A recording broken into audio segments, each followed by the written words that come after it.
Bismillahirrahmanirrahim. Assalamualaikum warahmatullahi wabarakatuh. Ya teman-teman, saya masih di lahan baru untuk porang, untuk perluasan lahan baru.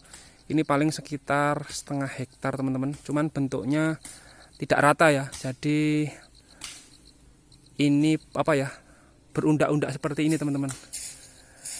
Nah, kebetulan saudara saya lagi ada yang nyangkul, ada juga yang sedang bersih rumput teman-teman.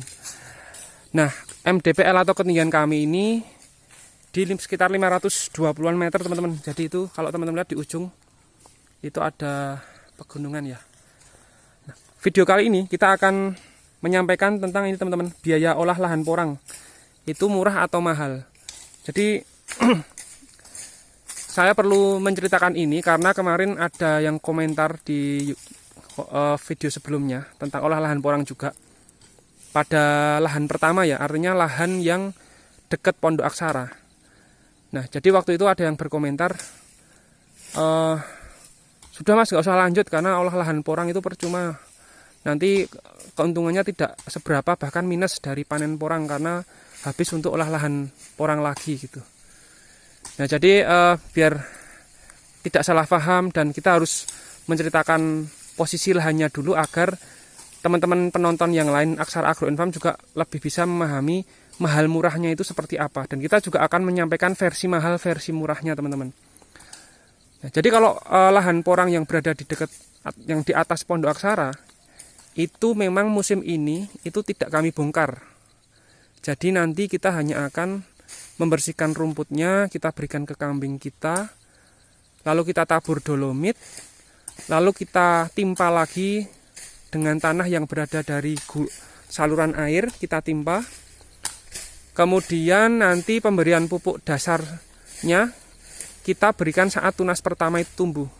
Nah, kenapa setelah tunasnya itu tumbuh kita berikan pupuk dasar? Ya karena lahan itu tahun kemarin sudah mendapatkan pupuk dasar kohe kambing fermentasi yang cukup banyak teman-teman. Jadi sifatnya nanti hanya menambahkan saja. Jadi lahan itu sudah mendapatkan sekam bakar dan kohe fermentasi teman-teman.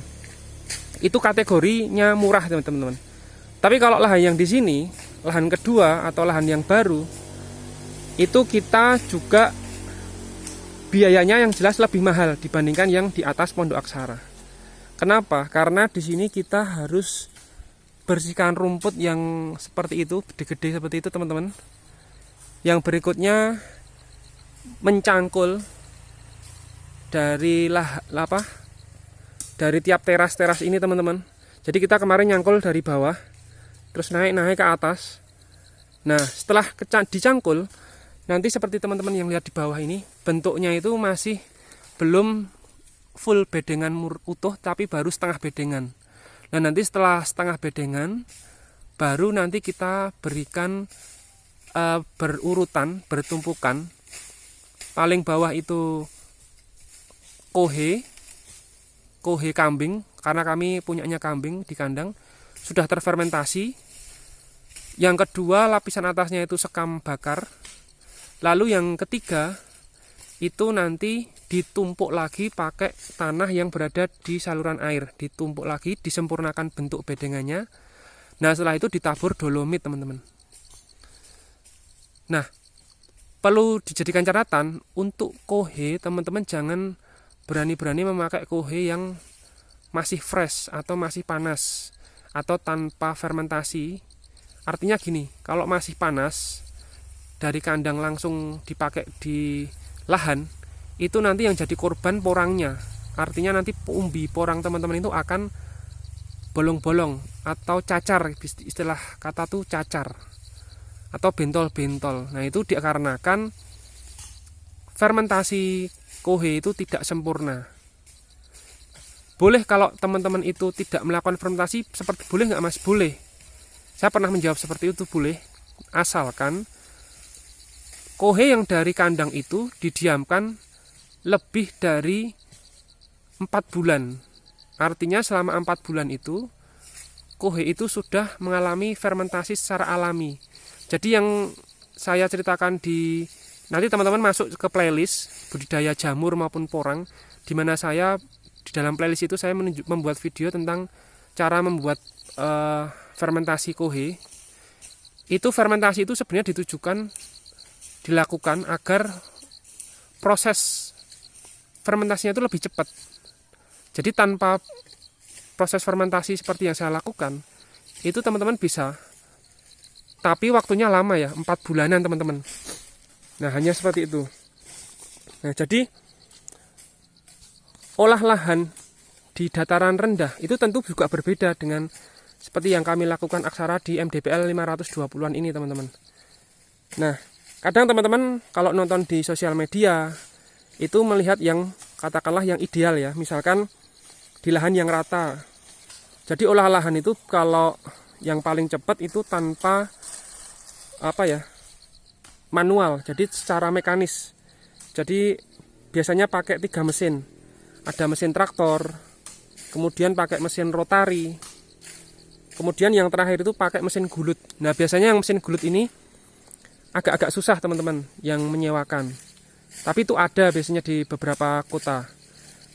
Memang biayanya paling sekitar 1 hektar itu kalau di daerah Jawa Tengah, Jogja itu paling 1 hektar itu 7 juta ya. Nah, jadi 7 juta untuk lahan 1 hektar itu eksekusinya juga lebih cepat karena biaya yang dikeluarkan juga harganya segitu teman-teman. Nah, tapi kalau untuk itu tidak bisa juga kita aplikasikan di lahan yang karakternya seperti ini, artinya berundak-undak seperti ini teman-teman.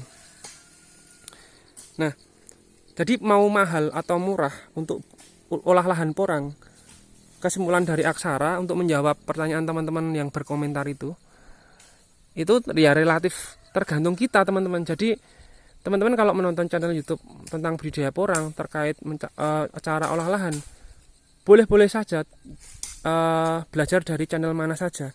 Tapi yang jelas teman-teman harus kenali lahan teman-teman itu di MDPL rendah atau di MDPL tinggi, di pegunungan atau di dataran rendah. Nah, terus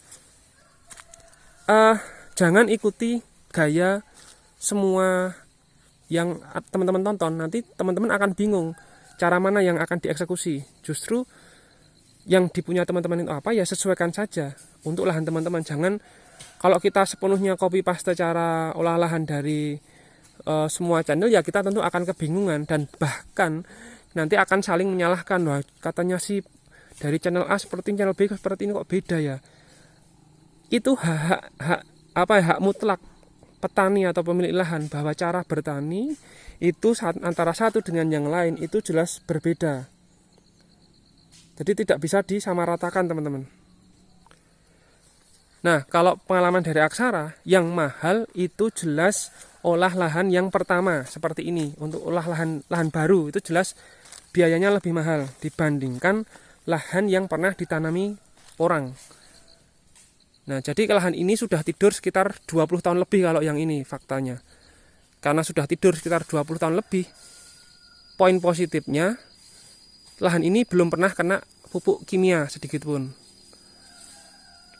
Poin negatifnya ya mau tidak mau kita harus mengeluarkan anggaran untuk mencangkul, kemudian memberikan asupan nutrisi dari sekam bakar, nutrisi organik dari kohe fermentasi untuk meningkatkan, bukan untuk memperbaiki, karena kita belum pernah kena pupuk kimia. Jadi untuk meningkatkan mikroorganisme di lahan kita ini teman-teman. Nah, kemudian saya juga langsung melalui video ini akan menjawab bagaimana untuk perawatan porang, nanti juga akan mahal. Mending kita tanam cabai, jagung, timun atau bahkan mungkin singkong. Itu lebih murah dan harga panennya lebih bagus. Nah, sebentar teman-teman. Dalam hal itu juga kembali ke petani porang masing-masing. Tapi kalau di kami untuk perawatan kalau udah tanam, ya kita paling hanya membersihkan gulma. Gulma pun itu bisa kita berikan ke ternak kambing kami. Bahkan juga kita alokasikan untuk pupuk kompos persiapan musim depannya lagi teman-teman. Jadi yang berbicara seperti itu, coba deh praktekkan bapak-bapak itu atau ibu-ibu yang berkomentar itu tanam cabai, tanam jagung, tanam singkong. sudah pernah merasakan hama tikus, hama jenis tanaman yang lain, dan apakah sudah pernah merasakan ribetnya merawat cabai, ribetnya menangani penyakit-penyakit dari tanaman-tanaman yang saya sebutkan tadi? Itu jauh sekali teman-teman dengan porang.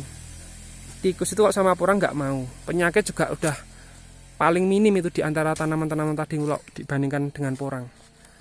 Jadi ya kuncinya di porang itu tak lain juga hanya di pondasinya, yaitu olah lahan.